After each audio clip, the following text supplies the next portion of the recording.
Hello friends, मेरे प्यारे भाई, आज देखते हैं पार्ट 9 का नाम है त्रिकोणमिति के अनुप्रयोग। त्रिकोणमिति के अनुप्रयोग में प्रश्नावली 9.1 की 8वीं क्लास है, जिसमें हम 8वें नंबर प्रश्न को सॉल्व करेंगे। ये प्रश्न नंबर है, एक पेडेस्टल के शिखर पर 1.6 मीटर ऊंची मूर्ति लगी है। भूमि के एक बिंदु से मूर्ति के शिखर का उन्नयन कोण 60 डिग्री का है और उसी बिंदु से पेडेस्टल के शिखर का उन्नयन कोण 45 डिग्री है।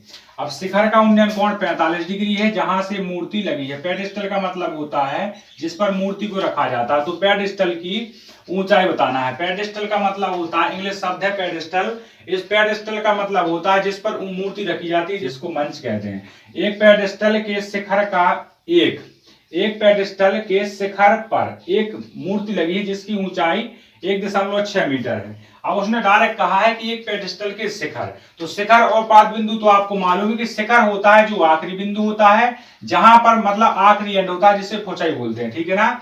जहां पर आखिरी बिंदु होता है एक पेडेस्टल लगा है, जिसे इस तरीके से हम अभी समझाते हैं आपको, फिर बाद में सवाल को सॉल्व करते हैं। ये आपकी जमीन है, मतलब भूमि। तो यहां से जमीन पर एक मंच बना है, ये आपका शिखर हो गया। क्या है? ये यहाँ पर शिखर बिंदु है और ये आपका यहाँ पर पाद बिंदु। जहां से वो मंच बना है उसको पाद बिंदु बोलते हैं, जो आखिरी है उसे शिखर बिंदु। तो शिखर बिंदु से ऊंची है मूर्ति कितनी? 1.6 मीटर। मतलब ये क्या है कि 4 फुट के आसपास 1.6 मीटर। इसको 1.6 मीटर यहाँ पर आपकी मूर्ति को हमने यहाँ बिठा दिया। 1.6 मीटर ऊंची है आपकी मूर्ति और मूर्ति के शिखर बिंदु का उन्नयन कोण, ये मूर्ति का शिखर होगा, ये यहाँ पर मूर्ति का शिखर बिंदु होगा, क्योंकि शिखर ऊपर होता है, पाद बिंदु ये इसका तल होगा मूर्ति का, ये यहाँ पर तल होगा जिस पर मंच पे उसे मूर्ति को रुपाया गया है। यहां से आप देख पा रहे हो कि मूर्ति के शिखर बिंदु से जमीन पर कितने का 60 डिग्री का कोण बनता है, 60 डिग्री का कोण बनता है। और उसी बिंदु से पेडेस्टल की जिस बिंदु पर बन चुका है कोण, और उसी बिंदु से पेडेस्टल, यहां पर देखो पेडेस्टल के शिखर बिंदु का उन्नयन कोण 45 डिग्री बनता है। कितना? यहीं पर 45 डिग्री का एक कोण और बनता है। ये किसका है? ये यहाँ पर मूर्ति का 60 डिग्री है, पेडेस्टल का 45 डिग्री कोण बनता है। तो हमें यहाँ से पेडेस्टल की दूरी ज्ञात करनी है, जो हमने h मान ली। अभी इसके पहले हमने 7वां नंबर का सवाल किया है, जिसमें आपने देख लिया हुआ है। अगर देख लिया तो बिल्कुल सेम सवाल है, इसी तरीके का सवाल है। हमने वहां पर ये दूरी ज्ञात करी थी, हमें यहाँ पर मतलब अभी हमने ऊपर वाली दूरी ज्ञात करी थी जहां पर हमने संचार लगाई थी। तो हमें वहां पर मकान की ऊंचाई मिल गई थी और हमसे ऊपर जो मीनार लगा था, टावर लगा था, उसकी ऊंचाई पूछी थी, जो हमने वहां पर किया है। लेकिन यहाँ पर हमको क्या है, मूर्ति की ऊंचाई दे दी गई है और हमको पेडेस्टल की ऊंचाई ज्ञात करना है। सवाल ऐसे लगाना है कि बिल्कुल आपको दिमाग में छप जाए। तो यहाँ से हम इसको साफ करते हैं। हमने आपको समझाने की कोशिश की है, जो आपको अगर लग रहा है समझ में आ चुकी होगी चीज। अब हम इसका चित्र बनाते हैं। आपने देखा एक पेडेस्टल का मतलब होता है मंच। एक पेडेस्टल के शिखर पर 1.6 मीटर ऊंची मूर्ति है, तो हम यहाँ पर पेडेस्टल का चित्र बना देते हैं। ये हमारा पेडेस्टल है, जमीन से एक पेडेस्टल का चित्र यहाँ पर बना दिया। इतना यहाँ तक पेडेस्टल का चित्र बन चुका है, ठीक है। ये पेडेस्टल का चित्र बन चुका है। यहाँ पर इस पेडेस्टल के ऊपर कितना लगा है? इस पेडेस्टल के ऊपर एक मूर्ति बिठा दी है। मूर्ति तो बना नहीं सकते, सो यहाँ पर इसको नाम दे देते हैं मूर्ति। ये आपकी मूर्ति बैठ चुकी है, ठीक है, जिसकी लंबाई है टोटल 1.6 मीटर।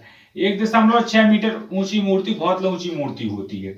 यहां से आपने इतना देख लिया, ये आपका बन चुका है। और एक बात बोल रहा है कि मूर्ति के शिखर बिंदु से ये यहाँ पर किसका है? ये पेडेस्टल का शिखर बिंदु है, ये यहाँ पर पेडेस्टल का पाद बिंदु है। अब ये तो बात आपको मालूम है कि जमीन से बनेगा, तो आपको यहाँ पता होगा कि ये आपकी जमीन है, यहाँ पर जमीन है, ठीक है ना। चित्र आपको अगर समझ में आ जाता है तो सवाल तो ऑटोमेटिकली समझ में आ जाएगा। यहाँ पर देखते हैं, ये इसका मूर्ति का तल बिंदु होगा। किसका? मूर्ति का तल बिंदु। ये मूर्ति का शिखर बिंदु होगा, ये मूर्ति का शिखर बिंदु। और मूर्ति के शिखर बिंदु से बनता है पहला कोण 60 डिग्री का। कितने का? 60 डिग्री। पहला कोण बनता है मूर्ति के शिखर बिंदु से 60 डिग्री का। और फिर पेडेस्टल के शिखर बिंदु से, तो पेडेस्टल के शिखर बिंदु से बनता है 45 डिग्री का। पेडेस्टल के शिखर बिंदु से बन गया 45 डिग्री का। हमें इस सवाल में सिर्फ पेडेस्टल की दूरी ज्ञात करना है, जिसको हमने h मान लिया। क्या? h मान लिए। इसका नामांकन कैसे करेंगे, जिस प्रकार से हमने 7वां नंबर सवाल किया उसी प्रकार से a से b, b से c और c से यहां पर d। ठीक है ना, ये आपको पूरा समझ में आ चुका होगा सवाल अगर 7वां आपने लगाया है। ठीक है ना, यहां से सवाल को करते हैं हम हल चालू करना। तो आपको पता है पेडेस्टल का मतलब होता है मंच। ठीक है ना, एक पेडेस्टल के शिखर बिंदु से हमें मिल गई पेडेस्टल के शिखर बिंदु से मूर्ति की ऊंचाई। तो क्या देखेंगे अपन, डायरेक्ट लिखते हैं मूर्ति की ऊंचाई। मूर्ति की ऊंचाई, मूर्ति की ऊंचाई इसमें आपको 1.5 मीटर से भी थोड़ी ज्यादा दी गई है। मूर्ति की ऊंचाई को हमने क्या नाम दिया है, ए डी। तो ए डी की ऊंचाई 1.6 मीटर मिल चुकी है। इस सवाल में सिर्फ इतना ही दिया गया है। इसके बाद हमें ज्ञात क्या करना है, इसके बाद हमें ज्ञात करना है पेडेस्टल की हमें ऊंचाई ज्ञात करना है। पेडेस्टल की ऊंचाई कितने से डिनोट की है, डीबी से डिनोट की है, जो हमने इसको एच मीटर माना है। एच मीटर इसकी ऊंचाई को हमने माना है। इसके बाद आप ये भी जानते हो कि पेडेस्टल के बाद आपको पूरी किसकी लंबाई, मूर्ति और पेडेस्टल की, पेडेस्टल व मूर्ति की लंबाई व मूर्ति की ऊंचाई। मूर्ति की ऊंचाई कितनी है, दोनों की ऊंचाई, दोनों को नाम डिनोट किया है अपन ने ए बी से, लेकिन हमें पता है कि ए बी बराबर क्या है, ए बी बराबर बीच में से टूटा है ना एक पेडेस्टल, क्योंकि तल पर है ना, तो जमीन से तल तक यहां से देखेंगे अपन तो आपको लिखा है बीडी। बीडी प्लस क्या होगा, डीए। बीडी प्लस डीए, जिसमें हमें पता है कि ए बी का मान तो आपको मालूम है नहीं, लेकिन आपको इसमें किसका मान मालूम है कि बी से डी को हमने एच माना है और प्लस डी से ए को 1.6 मीटर हमें ज्ञात है। जे इस सवाल में हमको मालूम चल चुका है। इसके बाद आपको सवाल को चालू करना है। तो सबसे पहले सवाल में कौन लेते हैं आप, भीतर वाला लिए डी से बी और सी, तो क्या लेंगे डीबीसी में आपको जिस प्रकार 7वें सवाल में दी गई थी चीजें, वो चीजें आपको इसमें मिलेंगी हैं। आपने देखा डी से ए आपको लंब दिया गया है, डी से बी, डीबी बटे बीसी क्या है, एक बार लिख देते हैं, लंब बटे आधार। सो लंब बटे आधार लाल बटे कक्का वाले फॉर्मूला से निकाला है अपन ने। लंब बटे आधार का मतलब होता है tan थीटा। तो यहां पर लिख देते हैं इस फॉर्मूले को, लाल बटे कक्का वाला फॉर्मूला जो अपन ने देखा है अभी त्रिकोणमिति वाली पहली क्लासों में। ये फॉर्मूला ट्रक वाला है, ठीक है ना। तो यहां से आप इस फॉर्मूले को प्रयोग कर सकते हो, ठीक है ना। तो आपको ये चीज समझ में आ चुकी हूँ कहां से हमने इस चीज को निकाला है। आप जानते हो यहाँ पर थीटा डिग्री का कोण बन रहा है भीतर वाले में 45 डिग्री। कितना, 45 डिग्री का आपको यहाँ कोण मिल रहा है।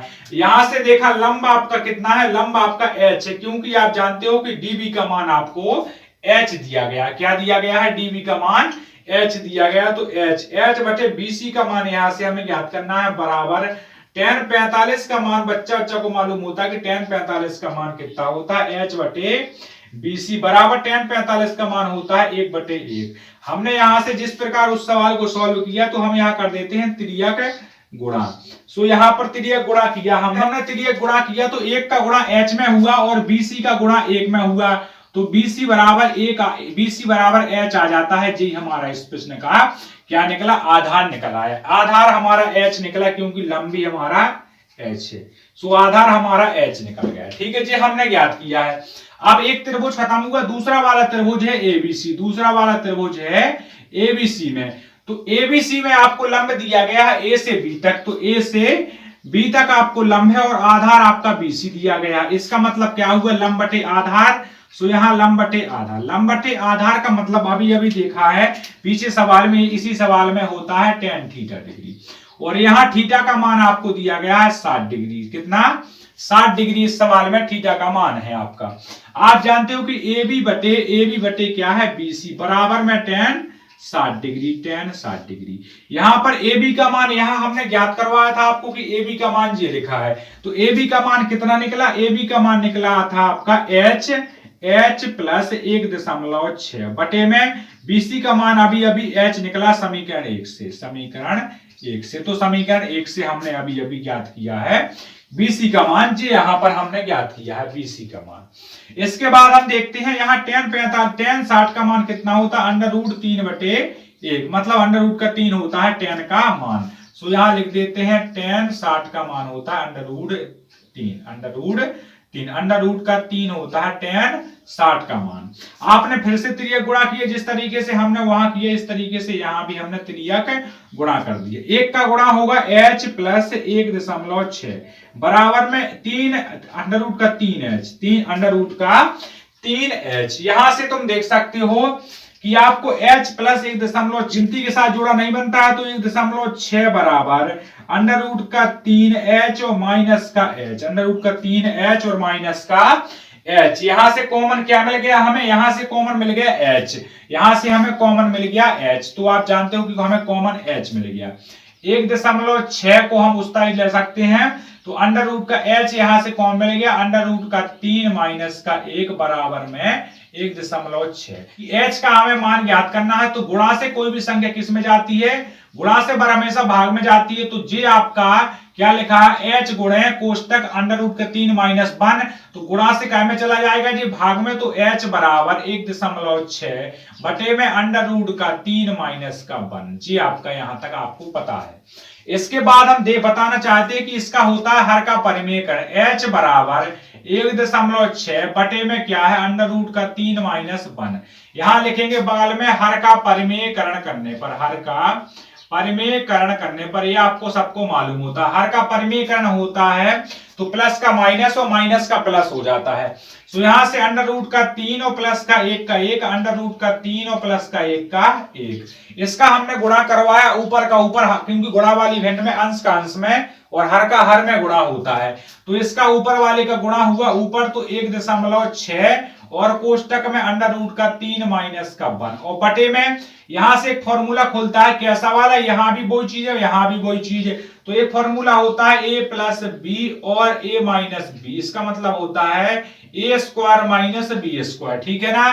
तो a square minus B square का फॉर्मूला हुआ तो अंडर रूट 3 सबका होल स्क्वायर माइनस का 1 सबका होल स्क्वायर, यही होता है ना। और h बराबर 1.6 का 6 कोष्टक अंडर रूट का 3 माइनस 1, ज्यों कहते हो यहां से क्या निकला आपका 3 का होल स्क्वायर होगा तो अंडर रूट खुल जाएगा, 3 3 का 9, 9 का मतलब होता है 3 का होल स्क्वायर 1 का 1।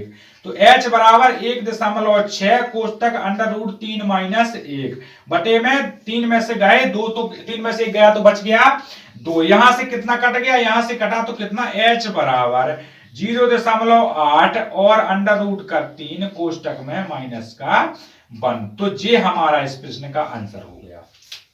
इसको आगे भी सॉल्व करना चाहो तो कर सकते हो, लेकिन अब इतना मेहनत करने की जरूरत नहीं है, इसलिए लिख देते हैं अतः। अतः करके क्या लिखेंगे, अतः हमें पेडेस्टल की ऊंचाई बताना है। अतः हमारी पेडेस्टल की ऊंचाई अपनी आ चुकी है और ये हमारा इस प्रश्न का आंसर बन चुका है। तो जिसको भी इसमें दिक्कत गई हो सुबह एक बार बता सकता है कमेंट करके, हम इसको दोबारा समझाने की कोशिश एक बार करें। एक पेडेस्टल के शिखर पर एक पेडेस्टल मतलब मंच होता है, एक पेडेस्टल के शिखर पर एक दिशा भूमि के एक बिंदु से मूर्ति के शिखर का उन्नयन कोण 60 डिग्री है और ऊंची बिंदु से पेडेस्टल के शिखर का उन्नयन कोण 45 डिग्री है। तो पेडेस्टल की ऊंचाई बताना है, मंच की ऊंचाई बतानी है। आप जानते हो कि जी आपका एक बन गया पेडेस्टल जिसकी ऊंचाई आपको मालूम नहीं है, सो हमें यहां से इसका नाम लिखना था पेडेस्टल।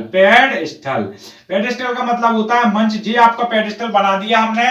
पेडेस्टल के ऊपर एक मूर्ति रखते हैं जिसकी ऊंचाई 1.6 हमने लिख दी, और मूर्ति के शिखर बिंदु से और पेडेस्टल के तल बिंदु से, मूर्ति का शिखर ऊपर होगा तल होता है नीचे, तो तल यहाँ क्योंकि लेंटर डला होगा पेडेस्टल के ऊपर, यहाँ जहां से चालू होती है पेडेस्टल उसको पाद बिंदु बोलते हैं। जी आपकी जमीन है, यहाँ शिखर बिंदु है पेडेस्टल का जहां बनता है 60 डिग्री का कोण, उन्नयन कोण 60 डिग्री का बनता है। उसके बाद पेडेस्टल के शिखर बिंदु का उन्नयन कोण 45 डिग्री, तो यहां से पेडेस्टल के शिखर बिंदु का कोण 45 डिग्री हमने डिनोट किया है। शिखर बिंदु का ऐसे, मूर्ति का शिखर बिंदु ए से और पेडेस्टल का पाद बिंदु बी से, और इस यहाँ कोण बना है सी, और यहाँ पर शिखर बिंदु है किसका, पेडेस्टल का, और यहाँ पर मूर्ति का तल बिंदु डी आपका।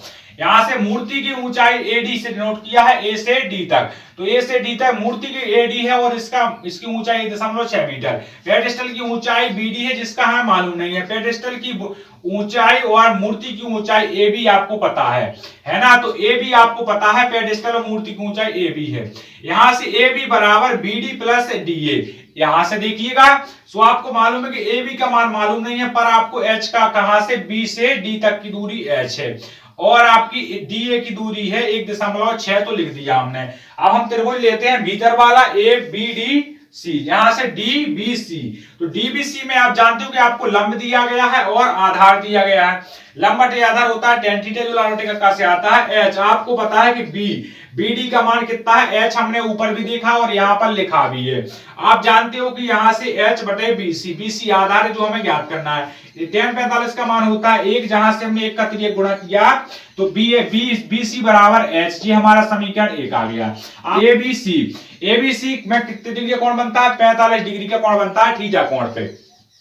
आधार आपका AB है बटे में BC बराबर लंब बटे आधार tan थीटा होता है। आपने AB का मान यहां पर ज्ञात किया, AB बराबर h प्लस 1.16। तो h.16 tan 60 का मान सबको मालूम है √3 होता है। BC का मान आपने ज्ञात किया समीकरण 1 से तो लिख दिया है। फिर ये गुणा किया, 1 का गुणा किया h प्लस 16 में, तो h प्लस 16 बराबर में √3 इंटू h हो गया। यहां से हमने देखा h का जोड़ा नहीं बनता तो h पहुंच गया h के पास में, तो यहां से देख लिया h दोनों मिल गया, हमने h को कॉमन लिया और h √3 माइनस 1 कोष्टक बंद बराबर में 1.6 हमने h का मान ज्ञात करना है, जिससे हमारा पेडेस्टल की ऊंचाई निकलेगी। तो हमने h को जी का एक तरफ और 1.6 गुणा से आता है भाग में, तो √3 बटे 3 माइनस 1। h बराबर हर का परिमीकरण, क्योंकि कभी भी हर का अंडर हटाना हो तो हर का परिमीकरण बहुत साधारण तरीका है। यहां भी आप आंसर कर सकते थे, लेकिन कॉपी चेक करने वाला 1 नंबर काट लेगा झट से। यहां से देखा h बराबर 1.6 बटे में है √3 माइनस का 1 गुणा कर दिया √3 प्लस का, क्योंकि हर का परिमीकरण करने पर प्लस का माइनस और माइनस का प्लस हो जाता है। हर का परिमीकरण कर दिया हमने 1.6 √3 माइनस 1 और नीचे आपने एक सूत्र खोला जो होता है √3 माइनस 1 और दोबारा में √3 प्लस 1, जो a square minus b square का फॉर्मूला होता है। हमने √3 का होल स्क्वायर खोला तो क्या निकला, 3 बाहर निकला, 1 का होल स्क्वायर 1 होता है। आप जानते हो कि 3 में से 1 गए तो बच गया हमारा 2। तो 2 में देखा 1.6 में दिया हमने 2 का भाग, तो 0.8 आपका आ चुका है और ये आपका कॉमन वाला है। तो हमने पेडेस्टल की ऊंचाई यहां से ज्ञात कर ली। अगर मेरे भाई क्लास सही लगी हो, आपको पसंद आई हो, समझ में आ गई हो, तो वीडियो को एक बार लाइक करना है, शेयर करना है और चैनल पर नए आए हो चैनल को सब्सक्राइब कर लो, वीडियो को दोस्तों के पास शेयर कर देना मेरे भाई। अब हम मिलते हैं अगली क्लास में, जहां हम प्रश्न क्रमांक 9 ज्ञात करेंगे और इसके पहले सभी पेपर रेगुलर तरीके से करते हैं, तो पेपर को देखना ना भूले, प्रीवियस ईयर पेपर है मेरे भाई। तो अब हम करते हैं क्लास का। सबको दिल से धन्यवाद। जय हिंद, जय भारत, वंदे मातरम।